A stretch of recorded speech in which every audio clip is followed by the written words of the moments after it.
Hello, my name's Darren and welcome to the Maker's Rage podcast. The Engineered Man, or Victorian Masculinity. How is this relevant to a podcast on creativity, I hear you ask? Masculinity wasn't exactly invented in the 19th century.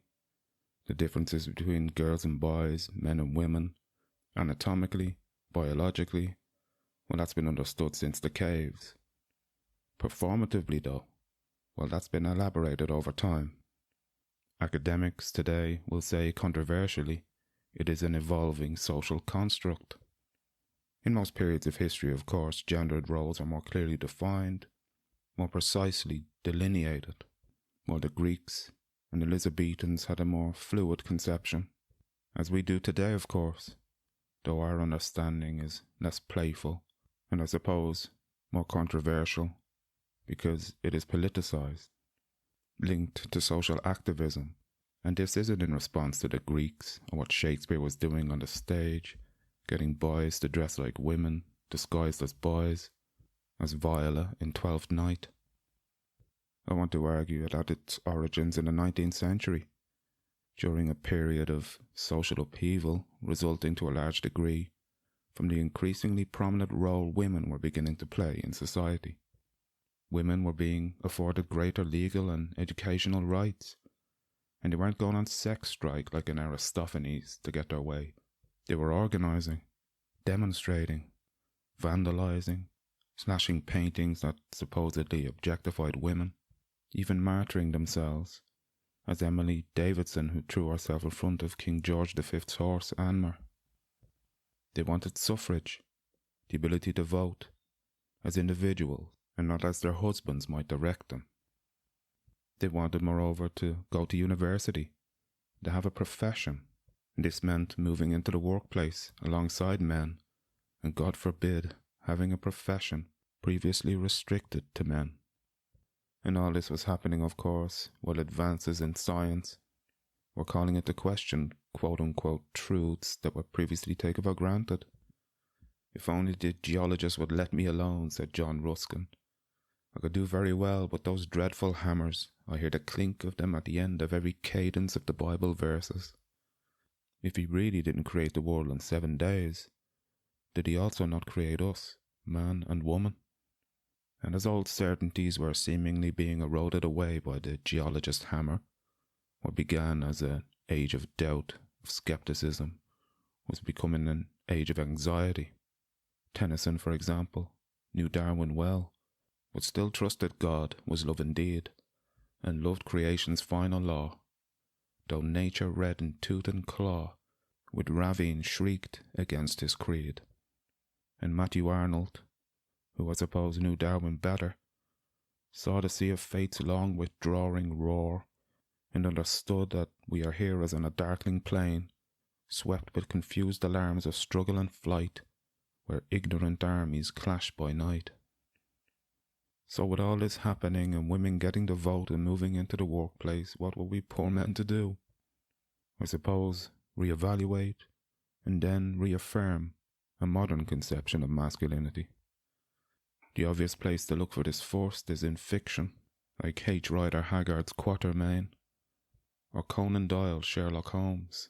Not a unified conception of masculinity. One's more obviously muscular, the other cerebral. And I don't think it's an accident that the first Quatermain novel, King Solomon's Mines, was published by H. Rider Haggard in 1885, and the first appearance of Sherlock Holmes was only 2 years later, in A Study in Scarlet. And though the differences between them are as interesting as their commonalities, the fact that we have, in the Victorian age, not one, but a diverse mix of competing masculinities is apt for an age of uncertainty that nonetheless wants to retain its monoliths. H. Rider Haggard's Alan Quatermain represents a reluctant hero, or imperial adventurer, who relies on marksmanship and bushcraft to survive the colonial frontier. He ensures the stability of empire abroad. Sherlock Holmes does so at home, by ensuring the Napoleons of crime are kept behind bars. Both characters are defined by their extraordinary precision. Quatermain with his rifle, of course, Holmes with his magnifying glass. They both operate as masters of specialized knowledge, and that border on the fantastic, and they moreover have unique, hyper-masculine professions that no woman can possibly impinge upon. I mentioned the diversity of masculinities competing with and yet complementing one another. The early Victorians, of course, had the pater familias, or manliness defined in a role of breadwinner. There was a self-made man, of course, represented by the heroes of the Industrial Revolution, like the engineering genius Isambard Kingdom Brunel. The mid-Victorians had their muscular Christians, popularised by writers like Thomas Hughes, and they had a professional gentleman, a middle-class ideal. You inherit your aristocratic credentials, but you earn your professional ones. But it was with the late Victorians that we saw a kind of fragmentation, where the imperial hero abroad was competing with the intellectual or domestic hero at home. And I'll propose a third, the decadent hero or new man, exemplified by the not quite so fictional Oscar Wilde. If there was at least one unifying factor, it was that these masculinities were relational, in that they defined themselves primarily in their opposition to femininity and its domination over the domestic realm and increasing encroachment on the political and professional realms. I mentioned that King Solomon's Mines was published in 1885 and A Study in Scarlet in 1887, while A Picture of Dorian Gray was published in 1890. What's interesting is that this was occasioned by a meeting between Arthur Conan Doyle and Oscar Wilde the year before. I've heard our modern-day Oscar Wilde, Stephen Fry, relate this story, who described it as a golden evening, August 30th, 1889. It was in the Langham Hotel in London and was hosted by the managing editor of Lippincott's monthly magazine, Joseph Marshall Stoddart. Doyle was 30 years old, still an emerging writer, but well known for A Study in Scarlet. Oscar Wilde was 35 and already famous. Although on the surface you wouldn't think they'd have much in common. Wilde, the charming, loquacious aesthete.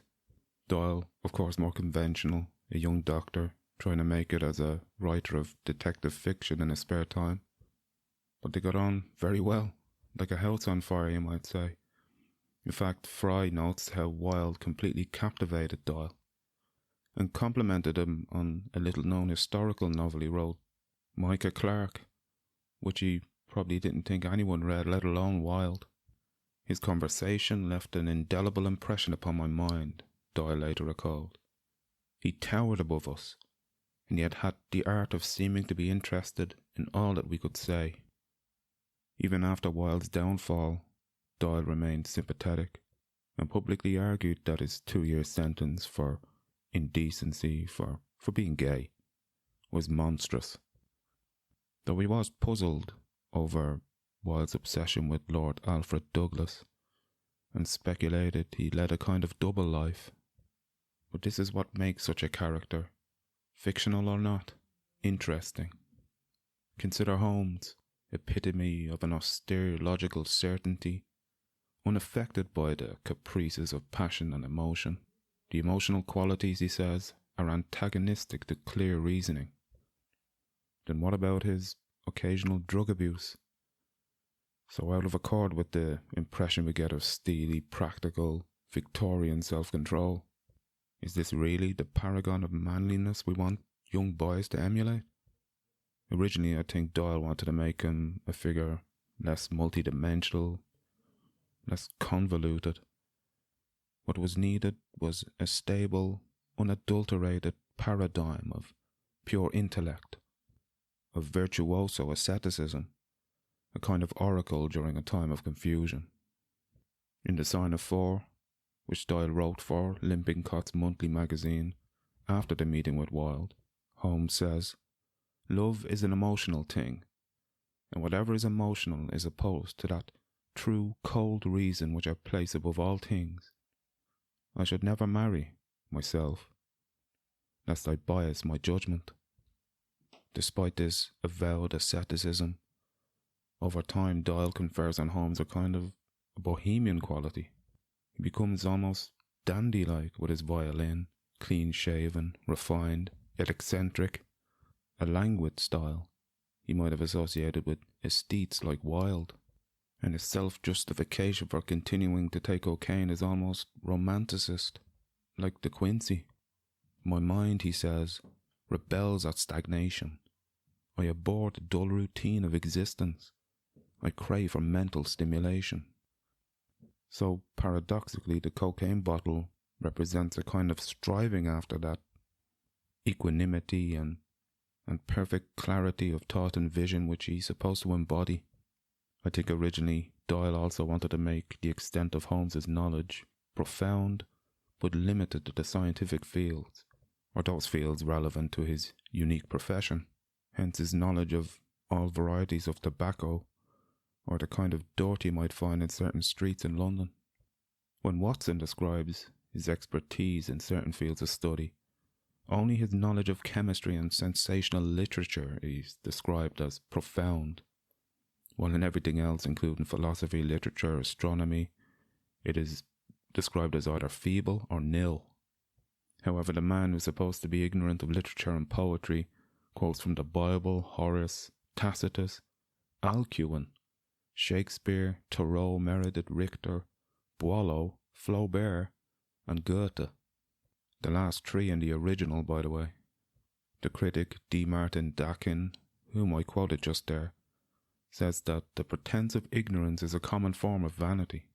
But I wonder if, after meeting Wilde, Doyle, who originally modelled Holmes on an old professor back in Edinburgh, wanted to confer on his hero qualities not only belonging to the great man of science, but the great man of the arts, exemplified by Wilde, of course, who, though he preferred the company of men, still attracted a lot of female attention, in spite of, or perhaps because of, his many female sensibilities. Accordingly, Holmes, who said he would never marry, almost falls in love with Irene Adler, who only appears in A Scandal in Bohemia and yet is one of the most memorable characters Conan Doyle created. She's important precisely because she triggers an emotional reaction, albeit one of profound intellectual admiration. She never appears again in the stories, but Holmes would continue to refer to her simply as the woman. One who, quote, eclipses and predominates the whole of her sex. She's not just a woman, though. Doyle knew what he was doing. He depicted her as the embodiment of the new woman prototype of the late 19th century, independent, self-reliant, and financially self-sufficient, being an opera singer. She defies Victorian domesticity while at the same time encroaching upon Holmes's world, which threatens and exhilarates him. She cross-dresses as a man and outmaneuvers all the men around her and proves that, in the game of intelligence, gender roles are irrelevant. I wonder when he said Wilde lived a kind of double life, whether he was thinking of Wilde's only novel, A Picture of Dorian Gray. Interpretations frequently view the novel as a direct reflection of Oscar Wilde's own double life, living publicly as a conventional married Victorian gentleman, while privately engaging in homosexual relationships and seeking forbidden sensations in the London demi-monde. The novel's central themes of hidden sins, societal hypocrisy, and the decay of the soul behind a beautiful facade serve as an allegory for Wilde's own experiences in 1890s London. And the portrait in the attic acts as a mirror of the soul, revealing the true sordid nature of Dorian Gray's life, while his physical appearance remains youthful and innocent. And this mirrors Wilde's need to present a charming, witty public persona while hiding his private, quote-unquote, grossly indecent life. And indeed, the picture of Dorian Gray was explicitly used against Wilde during his 1895 trial for gross indecency. And the three characters in the novel can be seen as facets of Wilde, three competing masculinities warring inside his own psyche. Basil Hallward, the artist, the conscious, sensitive and moral side of Wilde, obsessed with beauty, terrified of the consequences of hedonism. Lord Henry Wotton, the cynic, can be seen as the public face of Wilde, witty, paradoxical, charming conversationalist who towers above us all. And Dorian Gray himself, the aesthete, represents the uncontrolled pursuit of sensation and embodying the forbidden desires for which Wilde would be eventually condemned. Multiple, very Victorian masculinities enfolded into the one unique persona of Oscar Wilde, which he engineered in a sense, although as an aesthete and follower of Walter Pater he wouldn't have used that word. I'm sure you've noticed I haven't spent much time on Quatermain, and to be honest I haven't read much beyond King Solomon's Mines, which I read at 12, but once I discovered Holmes I found a kind of Victorian masculinity I was inclined towards. Quatermain represents the more muscular masculinity, which I'm not averse to, but there was another Victorian who could be seen as his real-life embodiment, and over time has proved far more influential. Friedrich Wilhelm Müller, better known as Eugen Sandow, began his career as any typical Victorian strongman by lifting heavy things in the circus, but he didn't have the height nor the corpulence of your typical 19th century strongman, as Ludwig Dorlacher, for example, stage name Professor Attila, who recognised Sandow's potential and mentored him, and encouraged him to go to London and compete in a strongman competition, which he did in October 1889, just a couple of months after Arthur Conan Doyle and Oscar Wilde's Golden Evening, which resulted in the commissioning of The Sign of Four and The Picture of Dorian Gray. The strongman competition took place at the Royal Aquarium in Westminster, where Sandow competed against the reigning strongman champion Charles Sampson, whom he defeated resoundingly after first besting Sampson's assistant Cyclops. By the way, I'd encourage you to look up pictures of these people online. It was described as an explosive debut in Britain, and although people were drawn to his feats of strength, they seemed far more interested in his bulging muscles. As I said, strongmen around this time were interested not only in demonstrating feats of strength, but in engineering a physique that approaches the Grecian ideal. And so alongside demonstrating feats of strength with barbells, Sandow began incorporating poses which he dubbed muscle display performances into his vaudevilles. In 1894, Edison Studios created 3 short actuality films in which Sandow performed some of these poses. These indicate a shift away from displays of strength as evincing a masculine ideal, towards choreographed movements that showcase the masculine form at its most muscular, well-proportioned and lean. And remember, this was the age before steroids. If you look at his old photographs, and even the Edison films, you see a physique which he deliberately modelled after the Grecian ideal, and even posed, imitating famous ancient statuary like the Dying Gaul, the Hercules Farnese, or even the Artemisian bronze, which I mentioned in my episode on the body and art, in which, in retrospect, Sandow might have featured. When you think about it, there's a kind of dandyish quality to de-emphasizing feats of strength and foregrounding instead its aesthetic, and all the posing and flexing smacks of pageantry. For the Greeks, it was no accident that their greatest soldiers and athletes possessed muscular, heroic physiques. They moreover saw it as a manifestation of inner excellence, a concept they termed kalogatia, the union of the beautiful, kalos, and the good, agathos. So basically, if you have a six-pack and biceps, you must be a great person. So by their cultural logic, the outward form was seen as the efficient cause or proof of the underlying virtues of strength, discipline, and even divine favour. Of course, Socrates, famously ugly, pot-bellied and bulbous-nosed, represented a radical counter-argument that also suited his own theory of forms, which suggested that a satyr-like shell could contain a luminous, virtuous character. And Aristophanes and Cicero did criticize over-masculinity in professional athletes, that excessive bulk or physical display was vulgar and a sign of brawn over brains. Sandow would have agreed with this, though if his photographs were published today, many would likely balk at his physique being the result of steroids. The Victorians had no such excuse. Indeed, they wanted to know how to achieve such a physique, to engineer one of their own. So in 1894 he published the best-selling Sandow on Physical Training. In 1897, Strength and How to Obtain It. He even had a magazine of physical culture which ran until 1907. The same year he published The Construction and Reconstruction of the Human Body with a foreword by Arthur Conan Doyle.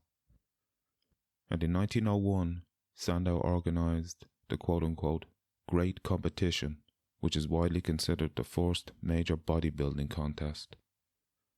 Unlike traditional strongman events, winners were chosen based on muscular symmetry, size, and general health rather than just raw strength. And the winner received the Sandow Trophy, which was modelled after Sandow's own Grecian ideal physique. Incidentally, a replica of the original third-place bronze statue has been awarded to the winners of Mr. Olympia contest since 1977, which is why Eugen Sandow is considered the father of modern bodybuilding.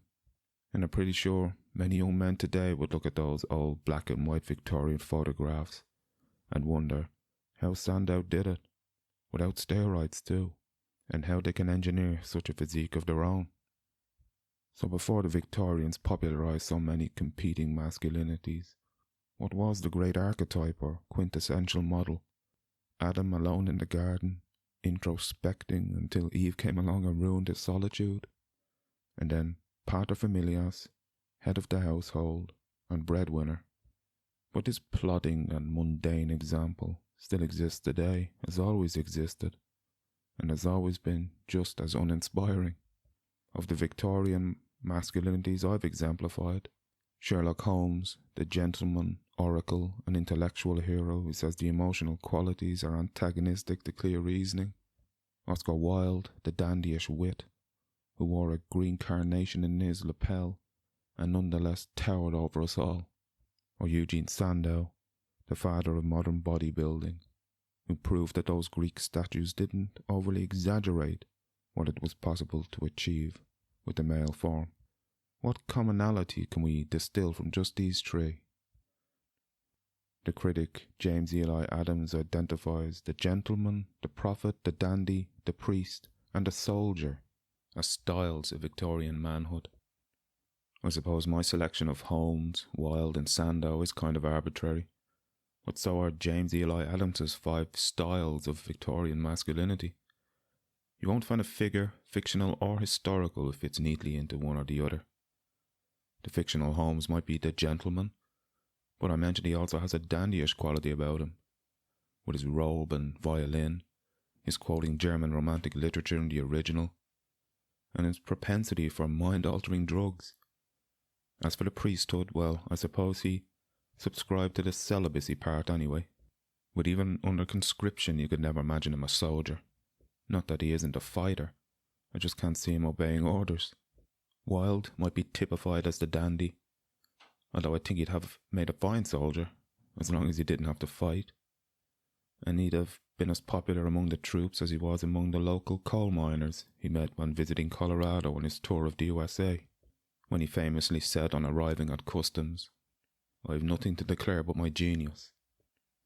Of the Colorado coal miners, he said, "They are the only rational people in the world," because apparently they enjoyed his sermons on aestheticism. And if he belonged to a priesthood, it wasn't a celibate order, a priesthood of the soul perhaps, and of beauty and individualism. The public-facing Wilde could also be the gentleman, even the prophet, who passed down proverbs and told parables, like the one about the hermit or desert saint, who becomes jealous when the devil tells him his sinful brother has become the Bishop of Alexandria. I'd encourage you to look up Stephen Fry's telling of this, by the way. And what about Eugen Sandow? a gentleman off stage, a dandy on it. If he was a priest, he'd have been a Jesuit, practicing Loyola's spiritual exercises, though including a few tricep extensions and squats. A funny idea, though there are plenty of jacked priests on Instagram like Father Raphael Capo, and I suppose bodybuilders and priests do share some things in common. Extreme discipline, dedication to routine and ritual, with strict observances on diet and exercise, at least aspirationally. I remember as an altar boy seeing chain-smoking priests. And gyms are packed with bodybuilders who can't stay away from McDonald's. And Sandow was a prophet or evangelist of sorts for this new discipline of bodybuilding. And to this day, his physique, his publications, serve as a testament to what can be achieved with the human form. I suppose what this indicates is that there are no well-defined models of Victorian manhood. And even if we have the types like the gentleman, prophet, dandy, priest and soldier, good luck finding a perfect archetype of each, even in fiction. Well, I mentioned earlier, with women moving into the workplace and demanding equal rights, and of course an exploding middle class, there were some loud and influential voices that demanded more clearly defined archetypes to more easily distinguish between the sexes, the classes, and to ensure everyone knows their place.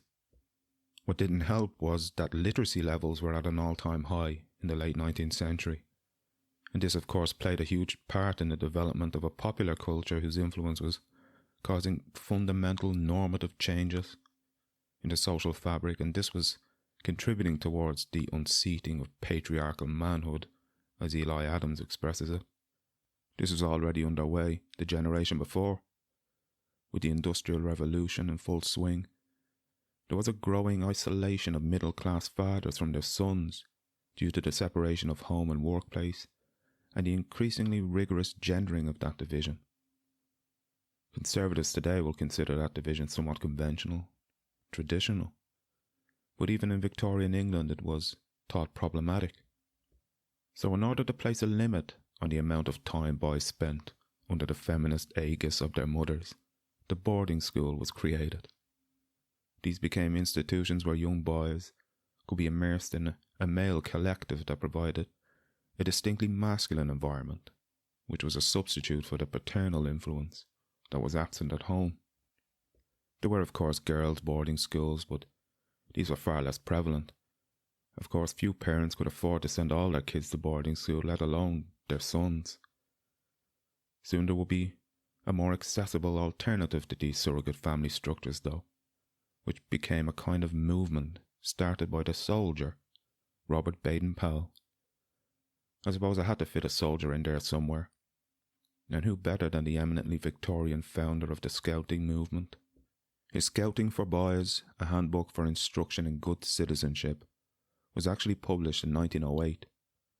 Victoria was a few years dead, but the crisis of masculinity didn't die with her. The manual is easy enough to follow. Baden-Powell advised instructors that, first of all, Boy Scouts must be sworn in. After that, their daily activities are strictly regimented. First thing in the morning they parade, hoist the Union Jack and salute it. They then play scouting games, practice salutes, secret signs, patrol calls. Mid-morning they do physical exercises, drill, and curiously perform self-measurement, something Eugen Sandow might do.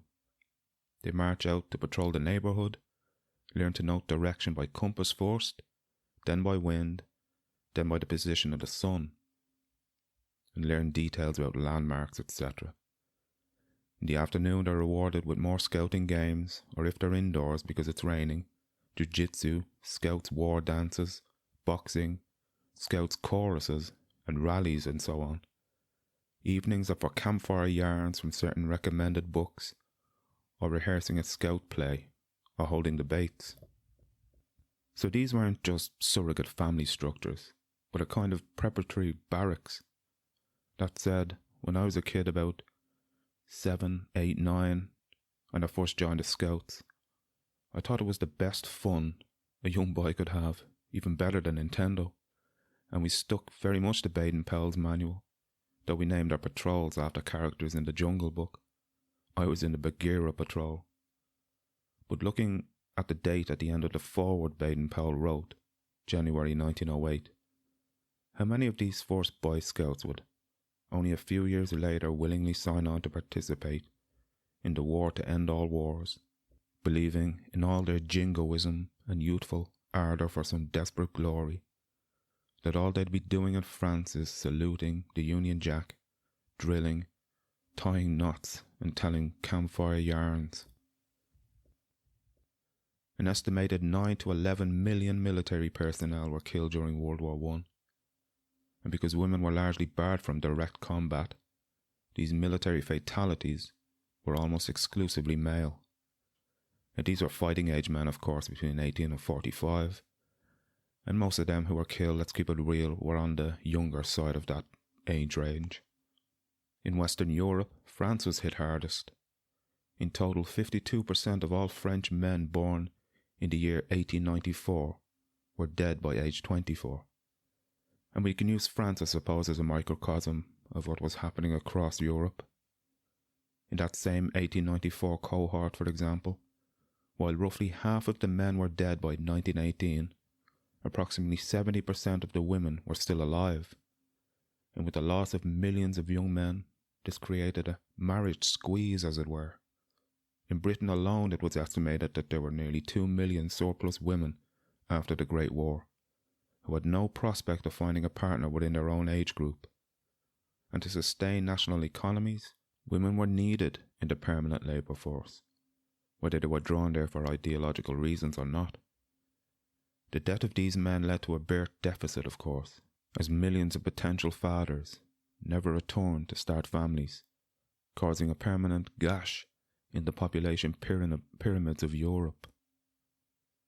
Now imagine the impact of another, even greater war less than a generation later.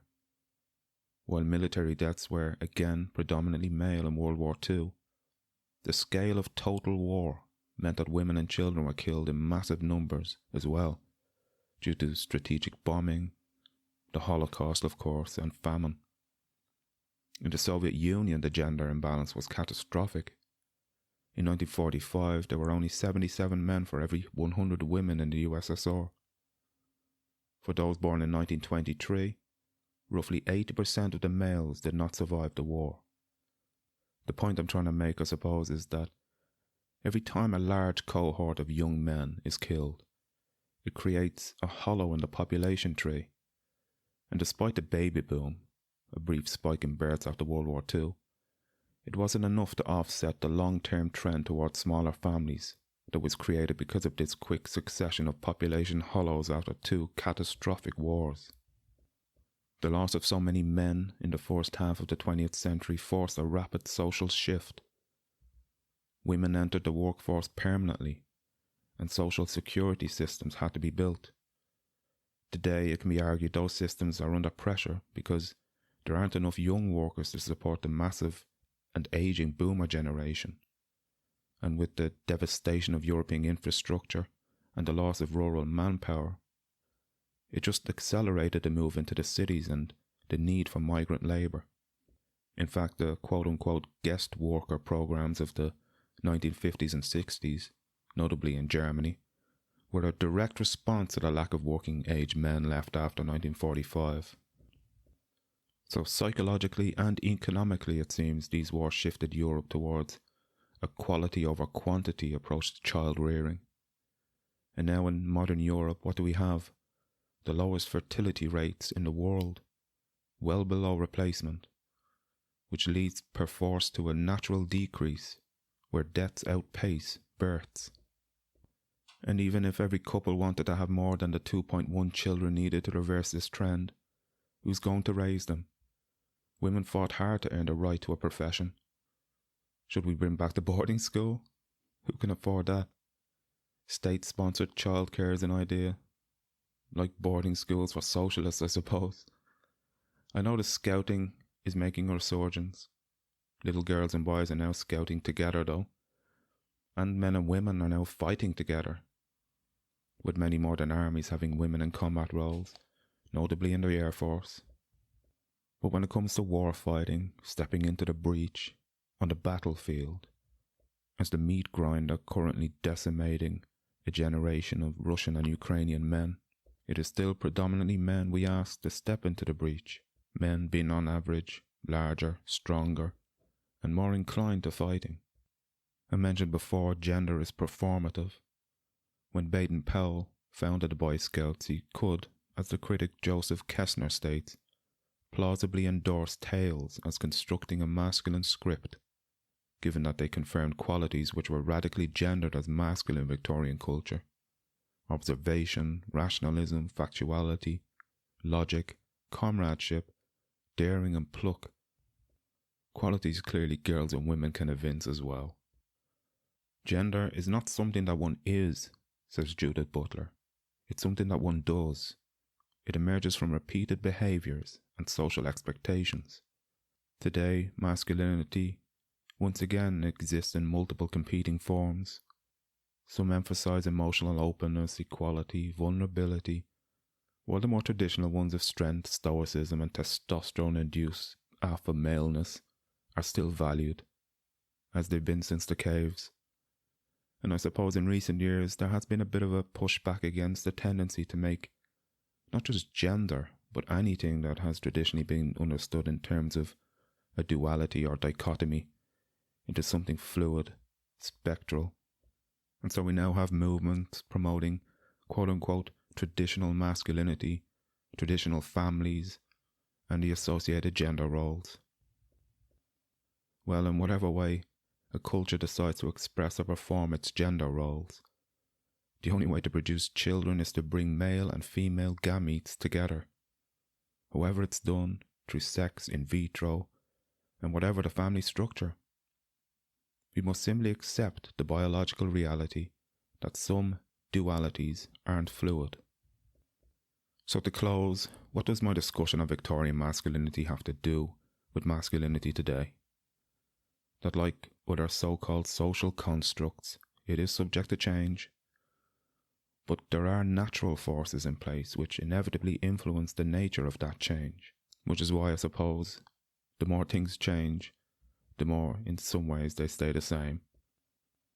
In 1960s Paris, a fashion emerged which still exists in academia and has seeped into popular culture for deconstructing everything. After all, it's easier to dismantle than to build. So after so many decades of dismantling these grand narratives, God, nation, the self, man with a capital M, what are we to do with all the debris that surrounds us now? Maybe build something for once, something aspirational. After all, what are family, country, Western civilization? Merely grand narratives, constructed, contingent, nothing to take up arms for and defend, nothing worth dying for, surely. Well, tell that to the veterans and all those fallen soldiers.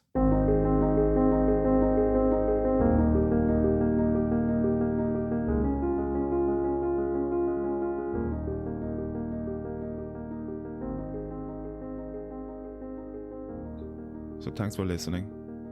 I was supposed to release the next episode on the Muses, Clio or history. I know that's turning into another behemoth like the one on the epic. These things take time, especially when you're working full time in finance. But I'll endeavour to have the next one released in the next couple of weeks. Don't forget to like and subscribe, and if you're so inclined, leave a review. All the best.